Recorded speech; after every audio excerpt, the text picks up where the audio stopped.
Very good afternoon, my dear student. This is Vishal Kumar here. We are going to start our new chapter called Life Process in Biology. Biology में सबसे पहला chapter है class 10th का, जिसका board का exam 2024 में होगा।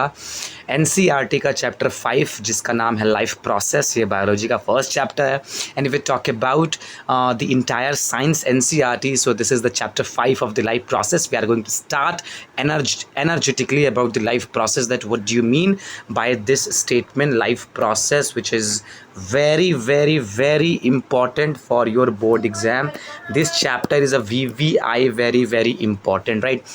So in this paragraph, first paragraph here, second paragraph here, third paragraph here, and here is the question as well, that what are the maintenance process in living organism. Let us explore. It means that previously I have already explained that I am going to start my YouTube channel, going to start the explanation of the entire science from class 6 to class 10th and biology 11th 12th as well. So what I expect that you, all of you, the students, are able to write the answer in the board exams too, right? यहाँ पे बस ये चीज़ नहीं है कि बस मैं आप लोगों को सारा कॉन्सेप्ट समझा दूँ और आप लोग समझ जाओ। मेन यहाँ जो मोटो है, मोटो ये है कि in the board paper, in the board exam science में आप लोग का, साइंस में एनी हाउ आप लोग को 100% स्कोर करना है। साइंस में there is no any kind of excuse, okay. Okay, fine. So life process mein we are going to start the life process in which we are going to deal the what is life process. First we need to understand here is chapter mein we need to understand here that what should be the difference between the living and the non-living organism. Living and the non-living organism, जो living होते हैं, जो non-living होते हैं, उसमें क्या differences होते हैं। तो पूरा जो sentence है, ये पूरा का पूरा जो paragraph है, ये कहना आपसे ये चाहता है NCERT, आपसे बोलना ये चाहता है कि how do we tell the difference between what is alive and what is not alive. हम कैसे ये पहचाने या फिर कि इसको कैसे इसको माने कि क्या जिंदा है और क्या जिंदा नहीं है। If we see a dog running, अगर जो डॉग दौड़ रहा है, अगर जो कुत्ता दौड़ रहा है, गाय चबा रही है, और अ मैन शाउटिंग लाउडली, और एक आदमी चिल्ला रहा है स्ट्रीट में बहुत ज़ोर से, we know that these are the living beings. इसका मतलब कि जो डॉग भाग रहा है, जो गाय चबा रही है, जो आदमी चिल्ला रहा है, ये सारे जिंदा हैं, ये सारे लिविंग बींग्स हैं। व्हाट इफ़ द डॉग और द काउ और द मैन वेयर अस्लीप, क्या होगा जब डॉग और जो काऊ और जो आदमी वो सोए रहेंगे, तो what would still think that, तो क्या होगा जब ये सारे लोग सोए हुए रहेंगे, तो हम लोग क्या समझते हैं, वो उस टाइम भी क्या ज़िंदा रहेंगे। जिस टाइम पे जो भी एनिमल, जो भी प्लांट्स होते हैं, चाहे जो एनिमल्स होते हैं, अगर जो वो सोए रहेंगे, अगर जो वो सोए रहेंगे, तो उससे क्या मालूम चलता है कि वो अलाइव हैं या डेड हो चुके हैं। We would still think that they were alive, but how do we know that. वो लोग सोए रहते हैं फिर भी वो लोग ज़िंदा रहते हैं, तो हम लोग को कैसे पता? क्योंकि उनके अंदर होता है ब्रीदिंग, उनके अंदर होता है रेस्पिरेशन, उनके अंदर होता है डाइजेशन, उनके अंदर होता है ब्लड सर्कुलेशन, ठीक है। ये सारे प्रोसेस उनके अंदर होते हैं, जिसकी वजह से हम लोग कह सकते हैं कि yes, these all organisms are alive और आर लिविंग ऑर्गेनिज्म।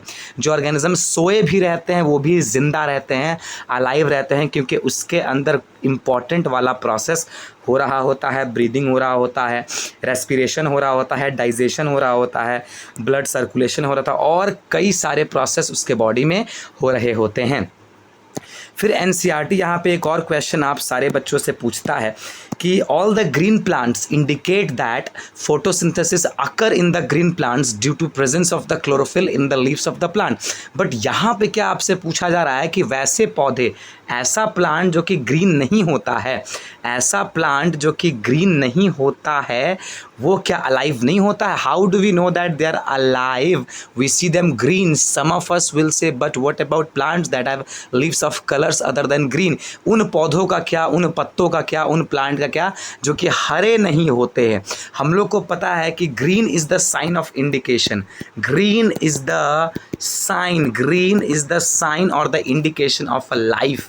जहाँ भी ग्रीन हम लोग को नज़र आता है कि ग्रीन सारे प्लांट्स होते हैं, उनकी लीव्स होती हैं, उनकी पत्तियाँ होती है, ग्रीन उनकी पत्तियाँ होती हैं। तो ग्रीन जो उनकी पत्तियाँ होती हैं, इसमें होता है क्या, फोटोसिंथेसिस।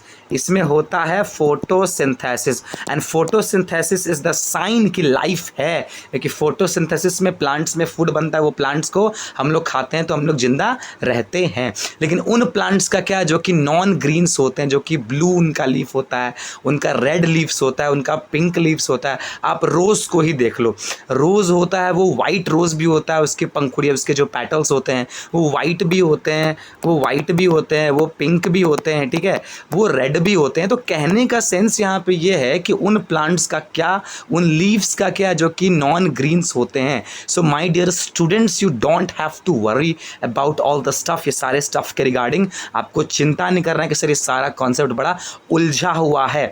जैसे जैसे हम लोग चैप्टर के अंदर घुसेंगे जाएंगे, वैसे वैसे हम लोग चीज़ों को समझते हुए चलेंगे, ठीक है। तो यहाँ पे जो ग्रीन नहीं है उसमें भी एक पिगमेंट होता है, फोटोसिंथेसिस उसमें भी होता है, उसमें ग्रीन क्लोरोफिल नहीं होता है, उसमें कुछ और पिगमेंट होता है जो कि आप लोग को आने वाले फर्दर क्लासेस में हम आपको समझाएंगे। लेकिन कहने का सेंस ये है कि चलिए जितने भी प्लांट्स होते हैं उनमें फोटोसिंथेसिस होता है, एनिमल्स में ब्रीदिंग होता है, एनिमल्स में विजिबल मूवमेंट नहीं होता है, मूवमेंट होता है बट विजिबल नहीं होता है। अब ऐसा मान के चलते हैं कि आपका पहले आप जब 11-12 साल का थे तो आपका हाइट था, आपका हाइट थोड़ा कम था, लेकिन जैसे आप अभी 14-15 साल के हो गए हैं, 14-15 साल के हो गए हैं तो हाइट आपका बढ़ गया है। तो जब 11 साल के थे या 14-15 साल के हो गए, हाइट आपका बढ़ा है, तो क्या आपने नोटिस किया है या फिर आपके फादर ने क्या, जब आपका हाइट बढ़ रहा था तो आपके फादर ने, आपके मदर ने, आपके भाई ने, आपकी बहन ने, उनको विजिबल हो रहा था क्या कि हाँ आपका हाइट बढ़ रहा है? नहीं। तो विजिबल मूवमेंट एब्सेंट होता है लिविंग ऑर्गेनिजम्स में, ठीक।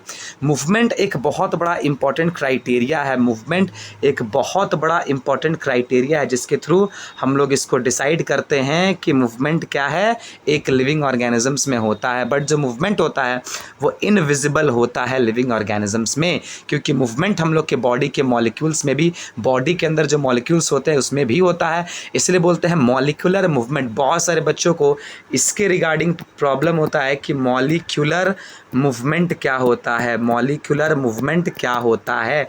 मॉलिक्यूलर मूवमेंट का मतलब कि ये है, जैसे कि आप इसको देखना ज़रा, आप ज़रा सा इसको देखना, मैं आपको दिखा रहा हूँ, आप ज़रा इसको देखना कि ये एक बच्चा है, ठीक है, ये एक बच्चा है, ये एक बच्चा है, ठीक।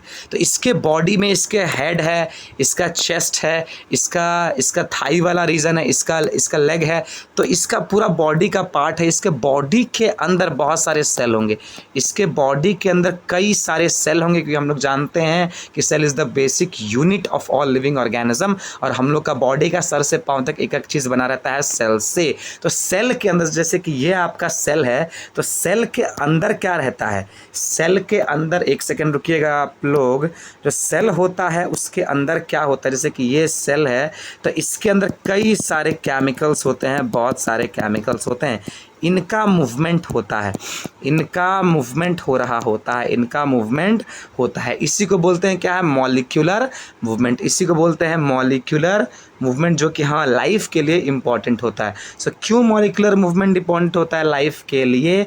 क्योंकि हम लोग के बॉडी के अंदर वेल ऑर्गेनाइज्ड स्ट्रक्चर होता है, इसमें टिश्यूज़ होते हैं, टिश्यूज़ में सेल्स होते हैं, और सेल्स हैव स्मॉलर कंपोनेंट्स। यानी जो आपका एनसीईआरटी है वो साफ साफ बोलना ये चाहता है कि यहाँ पे एक छोटा सा बच्चा है, इसके अंदर क्या होगा, टिश्यू होगा, ठीक, इसके अंदर क्या होगा, सेल होगा, और जो सेल होगा वो कुछ ऐसा सेल होगा, और जो सेल होगा इसमें क्या स्ट्रक्चर होगा, इसमें थोड़ा सा देखेंगे हम लोग फिर से। यहाँ पे एक छोटा सा बच्चा रहेगा, ठीक, इसके अंदर टिश्यू रहेगा जी, इसके अंदर सेल रहेगा, और सेल का स्ट्रक्चर ये, और इसके अंदर जो मॉलिक्यूल्स होंगे, इसके अंदर जो मॉलिक्यूल्स भरे हुए होंगे, ठीक, इसके अंदर जो मॉलिक्यूल भरे हुए होंगे उसका मूवमेंट होगा, उसका क्या होगा, उसका मूवमेंट होगा, उसका मूवमेंट होगा, इसी को बोलते हैं molecular movement. So molecular movement is the movement, molecular movement is the movement of the molecules inside the living organism, inside the body of the living organism. These kinds of molecular movement are very important. These kinds of molecular movement इस paragraph में आते हैं। ये जो molecular movement है ये बहुत important है हम लोग के ज़िंदा रहने के लिए। अब एक NCERT लास्ट में क्वेश्चन आप सारे बच्चों से पूछ रहा है, और वो क्वेश्चन ये पूछ रहा है कि what are the components, what are the maintenance process, what are the maintenance process in living organism, क्या मेंटेनेंस प्रोसेस है लिविंग ऑर्गेनिज्म के लिए। तो मेंटेनेंस प्रोसेस में बहुत सारे प्रोसेसेस ऐसे होते हैं, ठीक है, जो कि आप लोग को पहले से भी आइडिया होगा, फिर भी मैं यहाँ पे आप लोग को बताना चाहता हूँ। जैसे कि आपका हो गया डाइजेशन, आपका हो गया रेस्पिरेशन, आपका हो गया ब्लड सर्कुलेशन, आपका हो गया मूवमेंट, उसके बाद से एक्सक्रीटरी सिस्टम। सो दीज इसमें सारे एनिमल्स में होते हैं। अगर जो प्लांट्स का बात करें तो फोटोसिंथेसिस, प्लांट्स का बात करें तो